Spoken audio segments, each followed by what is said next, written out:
राजस्थान मध्य प्रदेश के लाखों अफीम किसानों के लंबे इंतजार को खत्म करते हुए अब वित्त मंत्रालय दिल्ली ने अफीम नीति वर्ष 2022-23 की घोषणा कर दी है। इस अफीम नीति का राजपत्र में प्रकाशन भी हो गया है। इस बार वित्त मंत्रालय ने पात्र किसानों को 10-10 आरी का पट्टा देने की घोषणा की है। इसके अतिरिक्त भी कई बिंदुओं पर विचार कर वित्त मंत्रालय ने वर्ष 2022-23 की अफीम नीति को जारी किया है। वर्ष 2022-23 की अफीम नीति के प्रमुख बिंदु: सभी पात्र किसानों को 10-10 आरी के पट्टे दिए जाएंगे। किसान 2 से अधिक भूखंडों पर अफीम की बुआई कर सकेंगे। काश्तकार यदि चाहे तो लाइसेंस प्राप्त करने के लिए पट्टे पर दूसरों की भूमि ले सकता है, इसकी अनुमति रहेगी। आगामी वर्ष 2022-23 में प्रति हेक्टेयर 5.9 किलोग्राम मार्फीन देनी होगी। वर्ष 2019-20, 2020-21 और 2021-22 के दौरान फसल की जुताई करने वाले किसानों को वर्ष 2023-24 के लिए पात्र नहीं माना जाएगा। लुईनी चीनी में 4.2 किलोग्राम प्रति हेक्टेयर से ऊपर मार्फीन देने वाले किसानों को भी 10-10 आरी के पट्टे दिए जाएंगे। 1999 से 2021 तक 6% से अधिक मार्फीन देने वाले सभी किसानों को पट्टे दिए जाएंगे। सीपीएस पद्धति में 3 किलोग्राम प्रति हेक्टेयर से ऊपर और 4.2 किलोग्राम प्रति हेक्टेयर से नीचे ऊपर देने वालों को भी 10-10 आरी के पट्टे दिए जाएंगे। सीपीएस पद्धति के तहत लगभग 15,000 नए पट्टे बढ़ सकते हैं। इसे लेकर वॉइस ऑफ एमपी की टीम ने किसान नेताओं से खास चर्चा की है। अब आपको सुनवाते हैं उनकी क्या राय है। नमस्कार दोस्तों, आप जुड़ चुके हैं वॉइस ऑफ एमपी से और मैं हूं अब्दुल अली ईरानी। जैसा कि आप जानते हैं कि 2022-2023 की जो नई अफीम नीति है उसको लेकर किसान काफ़ी दिनों से प्रतीक्षा कर रहे थे। वो किसानों की प्रतीक्षा पूरी हुई, नई अफीम नीति जारी हो गई। नई अफीम नीति में कुछ बातें जो है किसानों की जो मांगे थी, कुछ बातों को मान लिया गया है। जैसे समान आरी के पट्टे देने वाली बात है, या अपन ये बात करें कि सीपीएस पद्धति में कुछ बातों को कन्वर्ट करते हुए पुराने पट्टे बहाल करने वाली बात है, उसको मांग लिया गया है। वहीं पर कुछ बातों को लेकर किसानों में ये बात नाराज़गी है कि अफीम मूल्यों को लेकर पूरी तरह से बात नहीं मानी गई। आइए हम लोग बात करते हैं किसान नेताओं से। सर, नई अफीम नीति को लेकर आपका क्या कहना है? ये किसानों के हित में है, क्या कहेंगे आप? भारतीय किसान संघ का प्रतिनिधि मंडल जो नई दिल्ली अपने केंद्रीय वित्त मंत्री से मिला था, उसमें कुछ मांगे मानी है सरकार ने।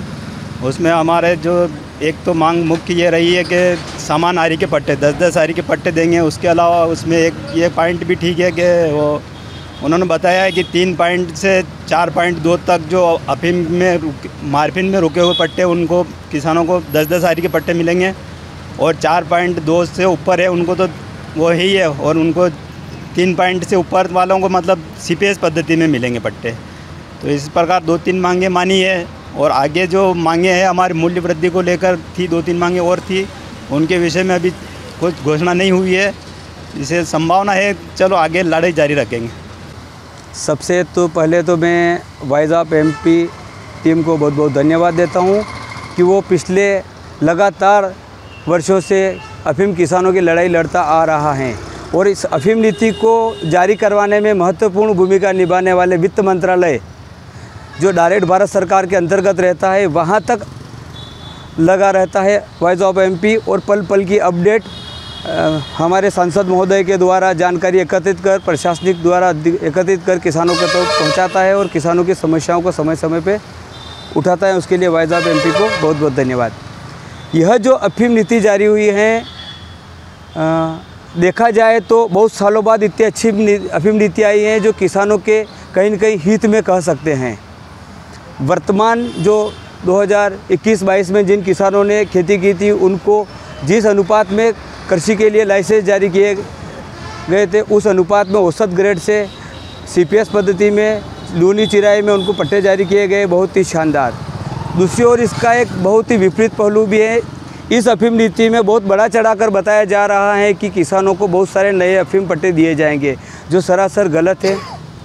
क्योंकि सरकार ने जो पिछले 2001-2002 से लगाकर 2021-22 तक जितने भी अफीम किसान हैं, उन्हीं किसानों को रिपीट कर ढूंढ के निकाल के उनको लाइसेंस दिए जा रहे हैं। जबकि 1998-99 से लगाकर 2001-2002-03 तक के जो किसान हैं, उनको अभी तक पात्रता में रखने का कोई प्रावधान नहीं किया गया है, जबकि बहुत ही बेसब्री से वो किसान इंतज़ार कर रहे हैं।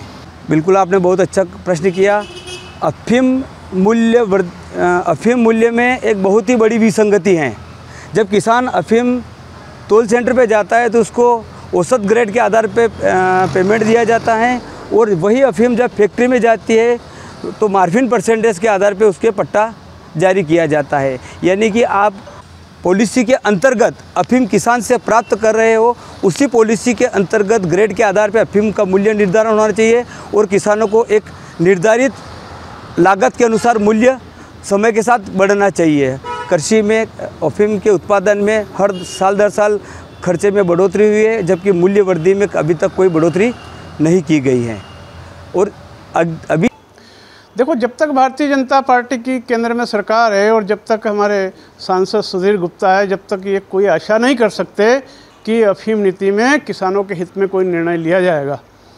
अभी भी किसानों के हित में जो भाव बढ़ाने का निर्णय लिया जाना चाहिए था, किसानों की लागत मूल्य नहीं निकल रही अफीम में, ऐसी स्थिति में जो भाव बढ़ाने का निर्णय लेना था वो नहीं लिया गया।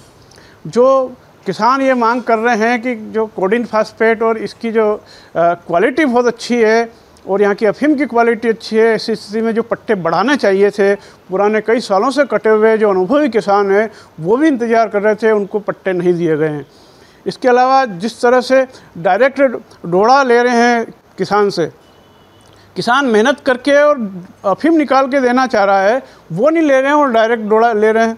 ऐसी स्थिति में सरकार के गलत निर्णय हैं। अफीम लूनी चीरने का काम किसानों को अनुभव है यहाँ के, तो वो ही पुरानी पद्धति से ही अफीम बुआई के लाइसेंस दिए जाने चाहिए थे, वो निर्णय भी सरकार ने नहीं लिया गया है। और ऐसा लगता है कि किसानों में अब जागृति आ रही है कि अफीम के भाव पर्याप्त मिलना चाहिए। हमारे अफीम की समस्याओं के संबंध में सरकार ध्यान नहीं दे रही है, सांसद ध्यान नहीं दे रहे हैं। ऐसी स्थिति में हम सब लोग एक होकर सरकार के खिलाफ कहीं न कहीं आवाज़ उठाने का काम करेंगे। अफीम नीति जो 2022-23 की जो आई है, भारतीय किसान संघ विगत कई दिनों से प्रयास कर रहा था किसान हित में बने, और इसी के अंतर्गत भारतीय किसान संघ का एक प्रतिनिधिमंडल वित्त मंत्री जी से मिला भी था। उसमें हमने जो बातें रखी थी उसमें मोटे तौर पे जो इस नीति में आई है, जिसे हर किसान को हमने कहा था कि समान आरी के पट्टे जारी किए जाए, तो सरकार ने 10-10 आरी के पट्टे सभी किसानों को दिए जाएंगे, ऐसी बात रखी है उसमें। उसके अलावा अफीम नीति में अच्छी बातें कुछ ये है, जैसे किसान का पट्टा कटेगा नहीं। ये नहीं कि किसी किसान की अगर मार्फिन की मात्रा, हालांकि हम मार्फिन की मात्रा के आधार पर पट्टे जारी करने का हम विरोध कर रहे हैं, परंतु सरकार ने ये अच्छी बात ये कही है कि मार्फिन की मात्रा अगर किसी किसान की कम है तो उसका पट्टा काटते हुए, मतलब काटना नहीं है, और उसको CPS पद्धति में कन्वर्ट कर कर वो पट्टा जारी करेंगे। ये बात भी अच्छी है। उसके अलावा हमने ये मांग भी करी थी कि किसान को मतलब 2 भूखंड में पट्टा बोने की अनुमति दी जाए, तो इस नीति में उसको भी शामिल किया गया है। साथ ही जो किसान लंबित, जैसे पट्टाधारी जो किसान है उसकी गमी या मृत्यु होने की स्थिति में उस पट्टे को सरलीकरण किया जाए, उसको पट्टा जारी परिवार के किसी सदस्य के नाम से, शायद इस नीति में ये चीज़ भी शामिल की गई। परंतु कुछ एक बातें ऐसी है जो, जैसे कि अफीम की जो रेट है, मूल्य दर तय नहीं किया गया इसमें, उसको लेकर थोड़ी सी संशय की स्थिति बनी हुई है। उसके अलावा जैसे डोड़ा चूरा की जो बात आती है, तो डोड़ा चूरा नीति भी इसमें शामिल नहीं की गई है। तो कुछ एक बातें इसमें अपवाद स्वरूप विरोधाभास लगता है, परंतु कुल मिलाकर जो नीति जारी की गई है वो किसान हित में है, और कहीं ना कहीं सरकार ने किसान अफीम काश्तकार जो भी हैं उनके हितों को थोड़ा बहुत ध्यान में रखा है, पर ठीक ठाक स्थिति कह सकते हैं कि ये किसान हित में है। वहीं कांग्रेस ने इस अफीम नीति को किसान विरोधी अफीम नीति बताया है। कांग्रेस का आरोप है कि ना इस नीति में अफीम के भाव बढ़ाए, ना ही CPS पद्धति को समाप्त किया, जबकि इन दोनों मुद्दों को लेकर किसान आंदोलन कर रहे हैं। इसका इस नीति में कई हवाला नहीं है, जिससे लगता है किसानों को गुमराह किया गया है। वहीं बीजेपी सांसद प्रतिनिधि इस नीति को आज तक की सबसे सर्वश्रेष्ठ अफीम नीति बता रहे हैं। माननीय सांसद सुधीर जी गुप्ता, जो कि एक श्रेष्ठ सांसद के रूप में 2-2 बार 3-3 बार चुने गए हैं, उनको बहुत बहुत बधाई देता हूं कि उन्होंने इस क्षेत्र के लिए इतनी लाभदायक अफीम नीति घोषित करवाई। बहुत बहुत धन्यवाद उनका, बहुत बहुत आभार उनका। आज बड़े हर्ष का विषय है कि हमारे 1 लाख किसान भाई जो अफीम का पैदावार करते हैं, उनकी सारी मांगें पूरी करते हुए एक अफीम नीति केंद्र सरकार ने कल रात को जारी कर दी। ये एक बड़े गर्व का विषय है कि हमारे को एक ऐसे सांसद मिले हैं सुधीर जी गुप्ता के रूप में, जिन्होंने किसानों की पैरवी करते हुए एक शानदार अफीम नीति इस क्षेत्र के लिए लेके आए हैं। विगत 2014 के बाद से मेरा ये मानना है कि इस क्षेत्र के लिए ये सर्वश्रेष्ठ अफीम नीति आई है और इसका चारों ओर सभी किसान भाइयों की ओर से इसकी प्रशंसा की जा रही है, इसको सराहा जा रहा है। आप देखिएगा कि सबसे पहले तो उन्होंने इसको वर्गीकृत करने की जो व्यवस्था थी 6 आरी की और 10 आरी की, वो समाप्त करते हुए केवल एक नियम निकाल दिया कि 10 आरी के पट्टे सबको मिलेंगे, जिसमें किसी के साथ किसी भी प्रकार का भेदभाव नहीं होगा।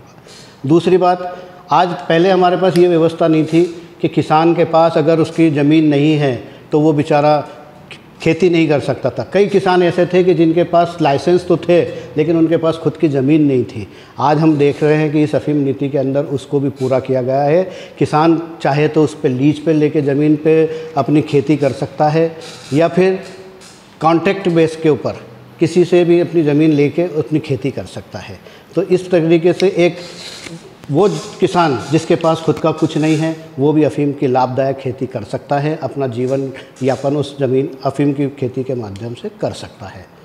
तीसरी बात, आज हम इस चीज़ को भी देखें कि पहले ये था कि किसान को अपने ही क्षेत्र के अंदर अफीम बोनी पड़ती थी। इसमें एक विसंगति ये होती थी कि किसान रहता अपने इस जिस निवास जहाँ उसका मकान है वहाँ रहता था, लेकिन उसकी ज़मीन दूसरे क्षेत्र में आती थी। तो अब उस नियम को भी उन्होंने शिथिल कर दिया है। अब किसान को ये उन्होंने कहा है कि भाई आपकी जहाँ खेती है आप वहाँ की जगह अपने क्षेत्र में भी खेती कर सकते हैं। तो इस तरीके से ये अफीम नीति इस क्षेत्र के लिए खुशहाली लाएगी और किसानों के अंदर इसके लिए बहुत बड़ा उनका आर्थिक स्थिति के ऊपर प्रभाव पड़ेगा। ये माननीय सांसद सुधीर जी गुप्ता के अथक प्रयासों के बाद जो किसानों के पट्टे कटे गए थे वो पट्टों की वापसी में हो रही है।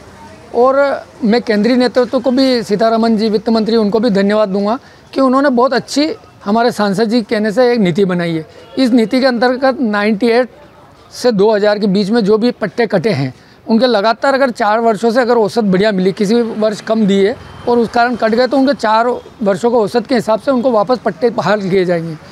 दूसरा ये है कि इसमें सबसे बड़ी बात ये है कि जो 6 आरी थे उसको 10 आरी कर दिया गया है।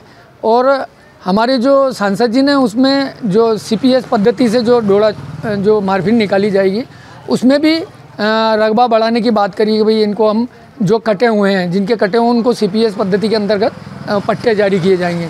तो ये किसानों के लिए बहुत अच्छी अफीम नीति लेकर आया। इससे हमारे पट्टे किसानों के बढ़ेंगे और इससे किसानों को आर्थिक लाभ मिलेगा।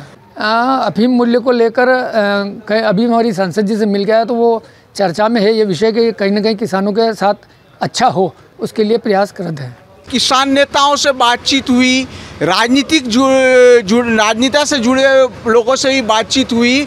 इनका जहाँ तक कहना है कि किसान नीति जो अफीम नीति बनी है वो थोड़ा बहुत जहाँ पर किसान हितों में है, वहीं पर अफीम किसानों का विशेष रूप से मूल्य वृद्धि को लेकर, मूल्य दरों को लेकर ध्यान नहीं रखा गया है।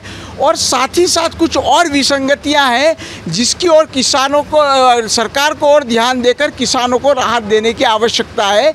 वॉइस ऑफ MP के लिए मेरे सहयोगी पवन शिंदे के साथ अब्दुल अली ईरानी की रिपोर्ट।